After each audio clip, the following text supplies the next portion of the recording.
Rantoko moa zany namoahana ny andeha amin'ny faefatra amin'ny mitondra ny anarana hoe Tafaray. Izy ty efa saika tamin'ny volana Mai na Avrila tany saika tao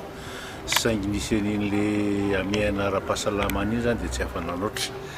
Amin'izao fotoana izao iny hoe no mampiavaka ny tekatra ndia manaraka ity dia hita zany fa matotra kokoa ilay ankizy tao anaty aorianan'ilay confinement iny dia nanao an'izatra ho sérieux satria napoizina hoe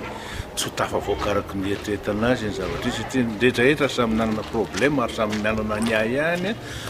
tamin'ny confinement iny ka rehefa miverina hoe namonjy ny fianarana dia tena samy nanao arak'izay tratry ny heriny daholo zareo.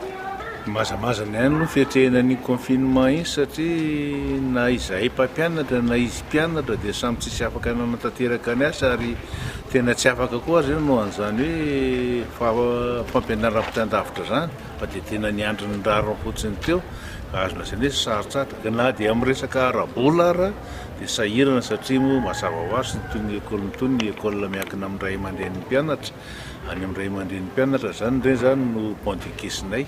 nay zany raha voareraka ny ray aman-dren'ny mpianatra dia vizana ho azy koa ny école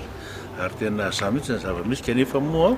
fitahin'Andriamanitra teo ihany tafaverina tamin'olohan'ny Soamatsara ary efa azo lasainy ihany amin'izao fotoana izao fa efa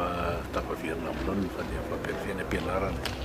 Fetrena ny taom-pianarana vaovao zao dia tena eritreritra hoe satria izay moa zany ny fiainany lanja miakatra ihany ny itondrana azy atao izay ampiakatra azy hatrany ary ezahana araka ny tokony ho izy. Tao moa nisy nametraka fanontena tamiko ihany koa ny sasany hoe manao ahoana ny mpampianatra ao aminareo. Mpampianatra aloha ato amin'ny HPI Masika dia asahako terrain mihitsy mpampianatra manana ny maha izy azy daholo zareo reo.